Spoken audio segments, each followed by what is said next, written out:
8 e Efésios 1, 4. Nós vamos ter necessidade de ler esses dois versículos porque eles são importantes para o entendimento da aula de hoje. Apocalipse 13, 8 e Efésios 1, 4. Ok? Nós vamos ler porque vai dar todo um entendimento para nós nessa noite. Encontraram o Apocalipse 13, 8? Encontrou? Pode ler, Miriam, você mesmo está com o microfone. E todos os habitantes da terra adoraram a besta. Apocalipse São eles. 13, 8? Espera aí, deixa eu confundir. Só um minuto aqui, eu vou. Deve ser isso mesmo. O final fala sobre. Então, ok, isso é isso mesmo. Pode ler. E todos os habitantes da terra adoraram a besta. São eles os que não têm os nomes escritos no livro da vida, que pertence ao Cordeiro, que foi morto antes da criação do mundo. Exatamente, é isso mesmo. Então, diz aqui, que não estavam escritos no livro da vida e do Cordeiro, que foi morto antes da fundação do mundo. Olha aí. Como é que ele foi morto antes da fundação do mundo? Se eu sei que na história, na Bíblia, está escrito que ele foi morto em Jerusalém, há 2000 anos atrás, no Calvário, num monte chamado Gólgota. Inclusive, eu já fui até lá ver uma excursão. Disseram que foi ali, no Caveira, que o monte parece uma caveira. Foi lá. Qual a excursão que eu gosto de fazer? Eu gosto de fazer essa excursão aqui, de Apocalipse 13, 8. Daquele que foi morto antes da fundação do mundo. Então, de onde vem essa morte? Essa morte vem desde a eternidade. Vem antes da fundação do mundo. Olha só como a economia de Deus, o projeto de Deus já se estende, já está planeado, como se diz aqui na língua portuguesa, de Portugal aqui no vernáculo, já está planeado antes da fundação do mundo. Deus já tinha resolvido o problema da queda. A queda não era problema para Deus. Deus já tinha solucionado. Olha que Deus extraordinário é esse Deus ao qual nós servimos. Isso tem que dar muita paz ao nosso coração. E não só. Não é porque isso aconteceu que eu vou viver uma vida aí dissoluta. Não, graças a Deus, não. Aí que eu vou encher o meu coração do Espírito para adorá-lo mais ainda, porque Ele pensou em mim antes de eu existir. Pensou, Camila? Deus pensou em você antes de você existir. Isso é incrível. Isso é maravilhoso, Sara. Deus pensar em nós e morrer por nós, sacrificar o Filho por nós antes da fundação do mundo. Quando é que foi fundado o mundo? Alguém pode me dizer aí? Ninguém sabe. Os estudiosos, cientistas ficam procurando aí 13 bilhões, 15 bilhões, diz que a Terra tem 5 milhões de anos, eu não sei, não estava lá. Mas a gente analisa pelas pedras, pela geologia, pela química, pela sopa primária, não sei o quê, tem toda uma química. Não, mas o que me interessa é saber que Deus preparou Jesus para mim, para nós, antes da fundação do mundo. O Cordeiro de Deus, aquele que João vem profetizando lá no Novo Testamento, dizendo: eis o Cordeiro de Deus que tira o pecado do mundo. Efésios 1, 4. Agora Efésios 1, 4. Leia também, você que está com o microfone, já aproveitar, Emília, porque assim nós ouvimos melhor.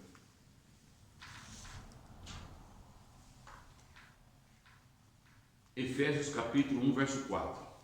Mesmo antes de criar o mundo, Deus nos amou e nos escolheu em Cristo para sermos santos e sem culpa diante dele.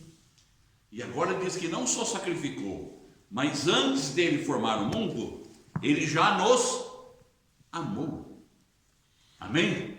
Antes de formar o mundo, ele já nos amou. Aleluia. Na minha versão de Efésios 1,4 está assim, olha. Quer ver? Isso é fantástico, isso é maravilhoso. Porque traz uma realidade totalmente maravilhosa da questão da morte de Jesus. Diz aqui: antes da criação do mundo, Deus, é mesmo da Emília, antes da criação do mundo, Deus já nos havia escolhido para sermos dele, por meio de nossa união com Cristo, a fim de pertencermos somente a Deus e nos apresentarmos diante dele sem culpa. Aleluia! Isso é fantástico, isso é maravilhoso. Então, essa morte, qual é a idade dessa morte? Ao tempo dessa morte. 1.1, Emília.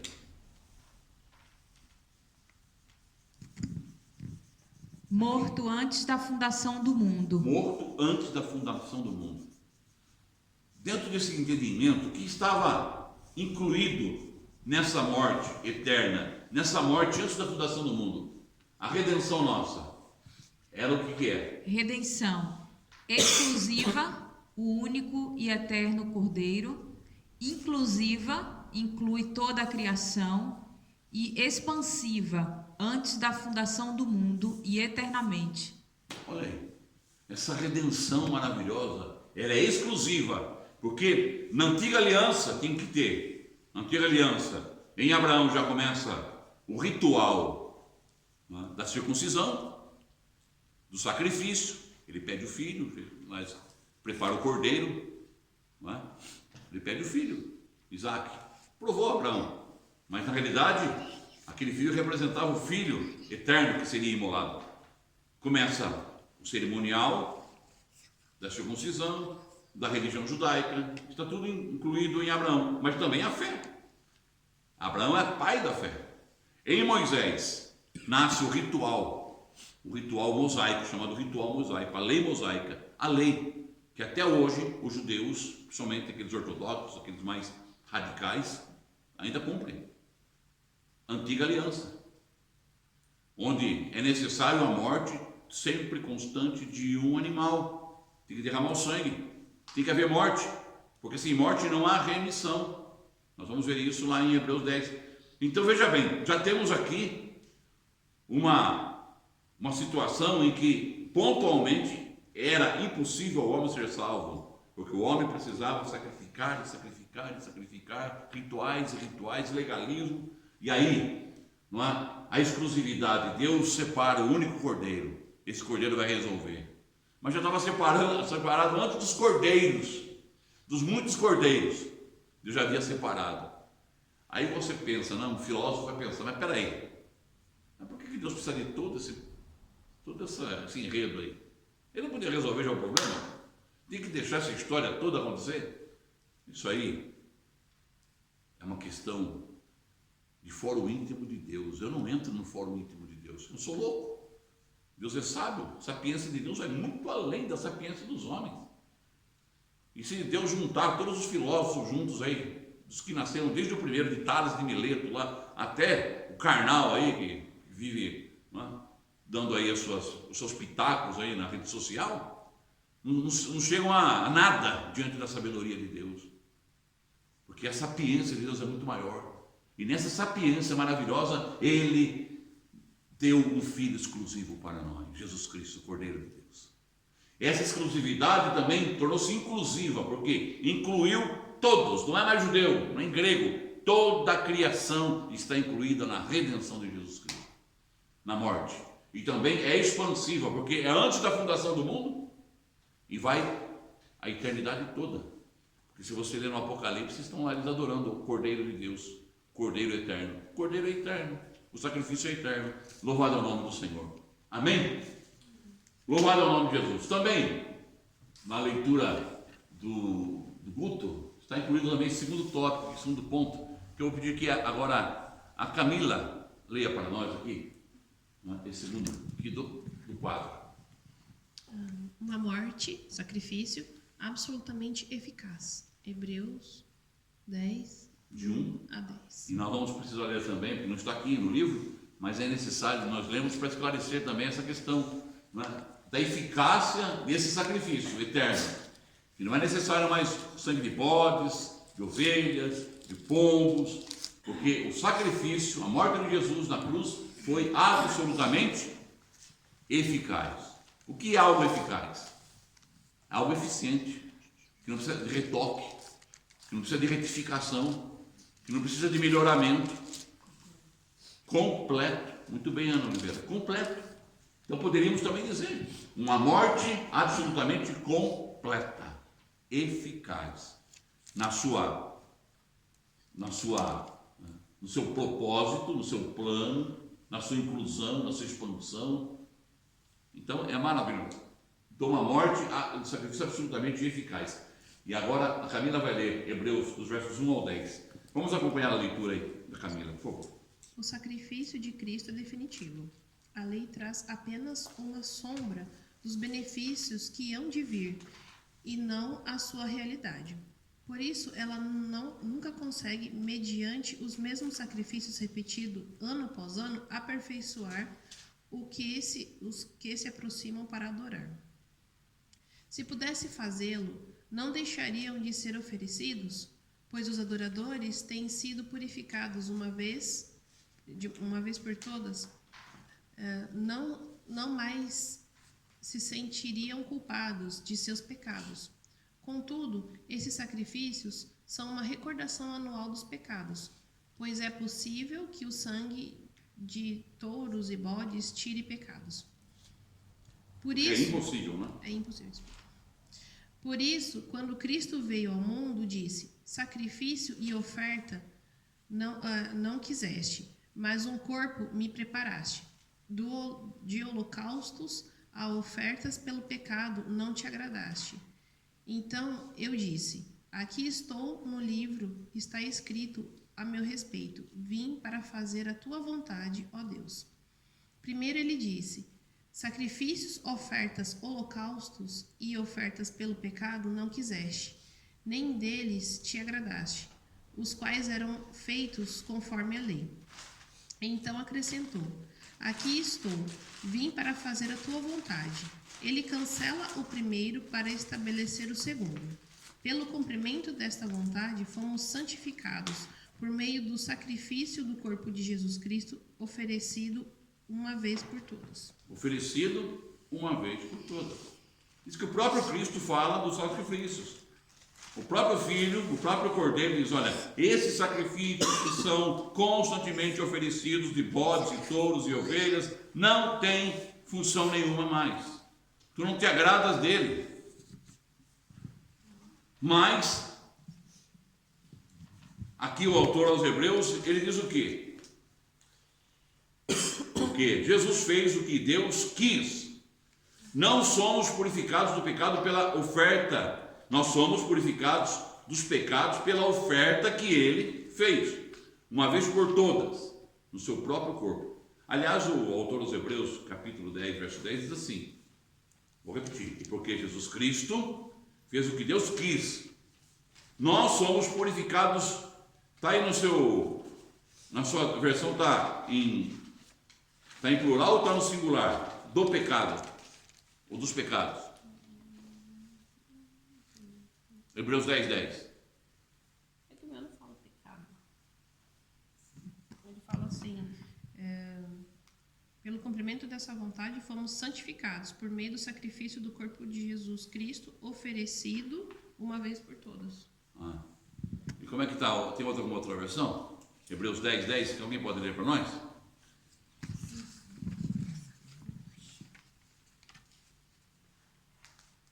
Bom, então, todas as... Porque na minha versão está aqui, eu acho que está muito bem. Porque é o seguinte, louvado é o nome do Senhor. E porque Jesus Cristo fez o que Deus quis, e porque Jesus Cristo fez o que Deus quis, a vontade de Deus, nós somos purificados do pecado pela oferta que ele fez, uma vez por todas, no seu próprio corpo. Você vai encontrar na Bíblia, no Novo Testamento, você vai encontrar no Novo Testamento expressões pecados e pecado. Pecados e pecado. Quando fala de pecados, a mente, o texto, a ideia que se passa é das realizações da carne. Pecados são o fruto da carne, as obras da carne, pecados. Quando fala pecado no singular, é a natureza pecaminosa. Então ele resolveu o problema da nossa natureza pecaminosa. O problema era a natureza, tem que matar, como diz o ditado lá no Brasil, matar no ninho o mal. Então ele já mata, o sacrifício de Jesus vem matar a natureza pecaminosa em nós. Pecado, está no singular, não está no plural, pecados, pecado. Ele resolveu o problema do pecado, né? Então a morte de Jesus, sacrifício, é absolutamente eficaz e, como disse muito bem a irmã Oliveira, completo. Por quê, Camila? 2.1. Cumpre a absoluta justiça de Deus. Cumpre a absoluta justiça de Deus, Romanos 6,23, porque todos pecaram e destituídos estão da glória de Deus. Ponto 2. Salda a dívida eterna do homem. Salda a dívida eterna do homem. O homem tem uma dívida eterna. E a obra da cruz vem e paga. É como se tivesse uma dívida aqui impagável e fosse para tribunal. Então o juiz sentenciou a minha morte ou a pena. E alguém, sem eu saber, vai no tribunal e diz: cadê o processo do Bonano aí? Eu cubro, vou pagar no lugar dele. Eu vou morrer no lugar dele. E ele se coloca. E o juiz aceita aquilo. Uma obra chamada expiatória, substitutiva. E ele morre no meu lugar. Foi isso que Jesus fez. Pagou a nossa dívida. Amém? A morte dele salda a dívida, que era eterna. E Camila? Santifica, purifica, separa, derrota o inimigo. Amém? Hebreus 9. Hebreus 4 fala sobre isso, vamos ler agora. Que ele santificou, que ele purificou, que ele nos separou e derrotou o inimigo. Amém, amados? Ponto 2 então está aí completo. Continuemos agora a leitura do livro que o Guto aí, ele encerrou a leitura, derrotar o inimigo, não é isso? Isso. Agora, vamos para Sara agora. Derramar sangue significa, leia aí, Sara. Derramar sangue significa dar a própria vida. Significa tomar o lugar do homem perdido, fazer por ele algo que ele mesmo nunca poderia cumprir. A ida de Cristo à cruz foi um ato de obediência e, ao mesmo tempo, voluntário e de amor. Ele podia recusar, pois não tinha pecado algum, mas sabia que tal recusa resultaria em um não cumprimento do seu plano, deixando sua obra-prima perder-se. Amém? Então, derramar o sangue significa tomar o lugar do homem e dar a sua própria vida, como eu acabei de falar, em lugar dele. É uma substituição completa e aceitável. Vamos ver Filipenses 2,8? Vamos ter que ler esse texto. É uma substituição que ele fez em nosso lugar, que para Deus foi completa e aceitável. Não há mais nada. Tem gente que vive fazendo penitência. Já ouviu falar de penitência? Já fez penitência, Maria? Já fez. Você tem cara que antigamente fazia muita penitência. Nossa. Bom, conta aí, Maria. Católica. Conta aí, Maria, suas penitências aí. A Cirlei sabe que eu tinha medo dos santos. Eu já entrava dentro da igreja. Como que é isso? Eu subi, a minha madrinha era a padre. Porque Ah, não sim, tinha era padre. beata, era beata. Aí ela que celebrava, né? E eu que tinha que bater o sino. Meu Deus do céu, era beata da congregação Eu mariana. morria de medo de entrar lá na igreja. Eu ficava olhando, eu achava que os santos me vigiavam. Ai, né? Que terror, hein? Essas imagens parece que pra onde você vai estar. Não, e era olhando. assim, uma de um lado, outra do outro, uma do lado, outra do outro. E eu tinha medo, né? Eu tinha que subir lá em cima. Eu vou contar a história para vocês, e aconteceu. Até eu chegar lá, eu De um já amigo tava- meu. Vocês estão assistindo aí, para a gente quebrar um pouquinho o gelo. Eu vou contar a história para vocês de um amigo meu. Ele, rapaz novo, começou a namorar, noivou, e a esposa ficou grávida, a namorada noiva. E aí tem que casar. Mas aí ele descobriu que o sogro fez uma promessa. Ele fez uma promessa que se ele ficasse rico, ele estava num negócio, se ele ganhasse muito dinheiro naquele negócio que queria fazer, ele ia dar uma grande oferta para um santo, que ele ia levar no ofertório, numa pasta cheia de dinheiro vivo, lá na igreja, e ele ia colocar no altar. E ele ficou sabendo disso.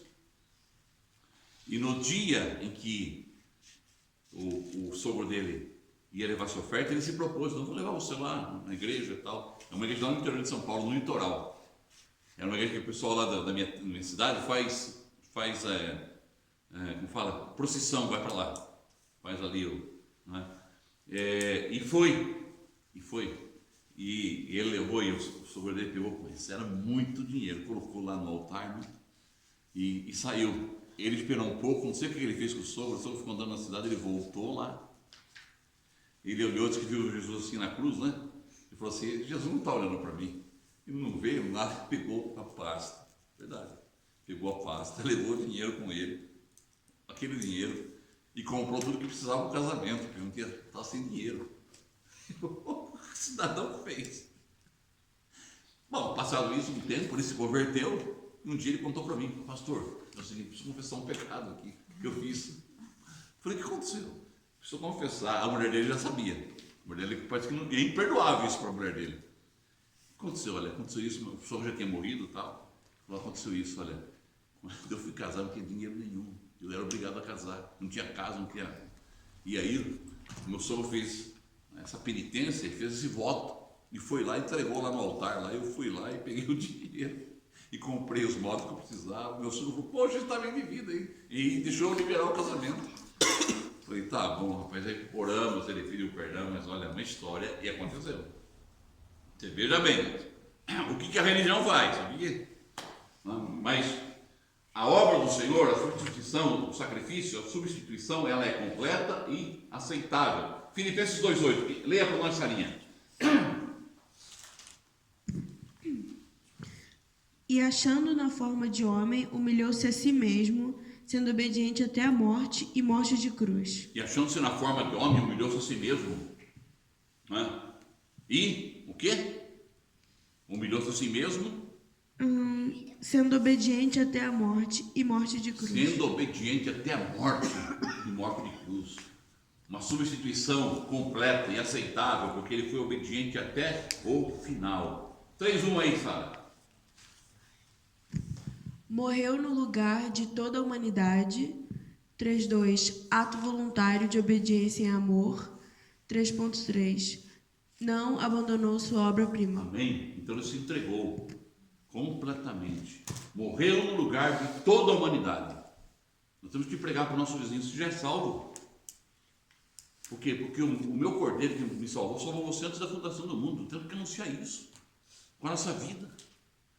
Sabe, amados, o nosso curso aqui do discipulado, ele traz uma informação, é muito boa, mas nada substitui a nossa vida com Deus. Isso tem que se transformar em vida para mim. Isso é alimento que nutre a minha vida espiritual para mim comunicar aos outros que eles já são salvos. Um sorriso que você dê para alguém, cheio da graça do Senhor, pode salvar uma pessoa, porque ela vai ver o seu sorriso e vai dizer: mas por que você é diferente? Por que você sorriu para mim? Aí você comunica a Jesus: porque eu sou salvo antes de eu nascer. Mas que é isso? Porque eu fui escolhido antes de eu nascer. Já pensou? Paramos para pensar nisso? Ele nos escolheu antes de nós nascermos. Agora ele sabe quem nós somos. E se os nossos méritos, se os nossos méritos entrassem na conta, seríamos salvos? Eu pergunto: se os nossos méritos, se fosse por questão meritória, nós seríamos salvos? Nunca. Ele não olhou nisso. Você nunca vai ver Jesus Cristo apontando o pecado de ninguém. E quando apontaram para alguém, ele disse: aquele que não tem pecado, tira a primeira pedra. Aquela mulher livre, liberta, recebeu uma palavra: vai e não peques mais. Que coisa tremenda. Tudo por quê? Porque a substituição, o sacrifício de Jesus foi completo e aceitável em nome do Senhor. Eu estava pensando na pessoa de Jesus. Vamos falar sobre isso. Eu vou. Está aqui dentro do esboço. Continuamos a leitura agora. Eu vou pedir para que... A Emília não leu ainda, né, Rogério? Entendeu? Então, a Maria, pega o microfone, Maria, com essa voz aí, lá do sul do país, paranaense, abençoada. Eu não, paranaense. Ah, não é paranaense, perdão. Mineira. Morou no Paraná, né? Eu Perdão aí, tá, pessoal? Ela morou no Paraná, mas ela é mineira. Ao completar 30 anos, o Senhor Jesus fez-se conhecido das pessoas que o cercavam, e isso gerou discórdia nos principais sacerdotes judeus da época. Ele era simples, pregava o arrependimento, a vida eterna e Voltar-se para Deus. voltar-se para Deus.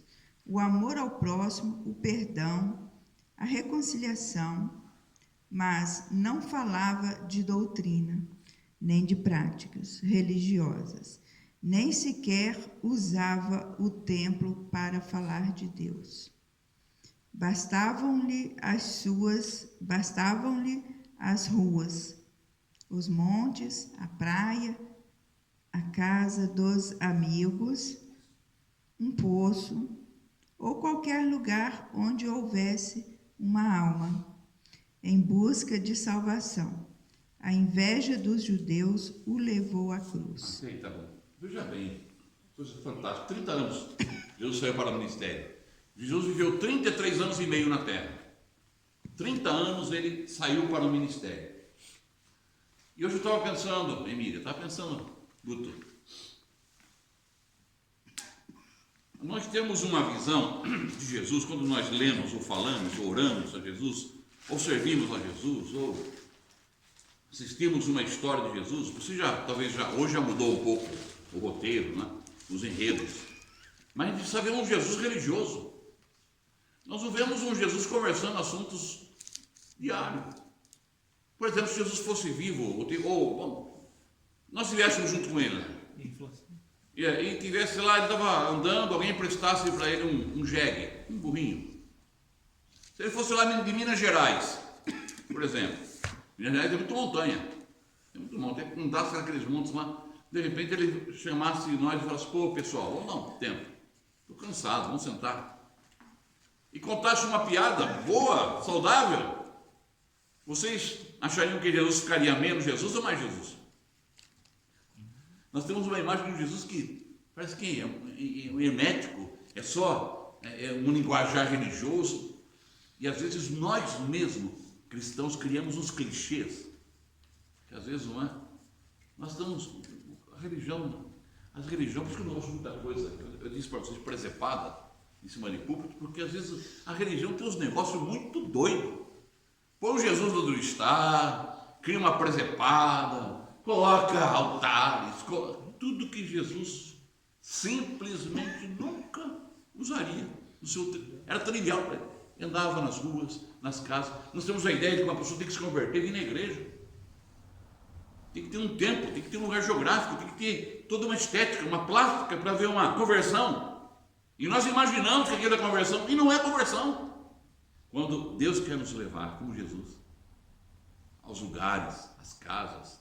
A Emília contava hoje o testemunho, não é? De um almoço ontem com amigos, que não precisa falar muito, é só testemunho, eles estão observando. Eles estão observando, não estão falando, mas estão observando. E se aquilo que nós vivemos é realidade, eles estão observando e estão testemunhando que Deus está conosco, que nós somos diferentes. Pastor, desculpe. Mas Deus no Antigo Testamento, ele fazia muitas festas, era festa dos tabernáculos. Então, Era festa, quase todos os meses. festa do Purim, festa do Tabernáculo. Jesus também foi à festa do casamento e dançou. Dançou, tomou vinho, Ele era foi chamado de glutão, divertido. foi chamado de beberrão, porque vivia em festas, onde tinha uma mesa. O ministério de Jesus, já disse para vocês, ele começou com mesa e terminou com mesa. Quando ele vai na estrada de Emaús, estão em dúvida ali em Lucas, os discípulos estão em dúvidas. Em Lucas 24, ele faz o quê? Ele se revela na mesa, partindo pão. Então esse é o nosso Jesus. Por quê? Porque Hebreus 1:9 ou 1:8, acho que é 1:9, diz que ele tem a unção da alegria. Pode ler Hebreus 9 aí, por favor. Diz aí, olha,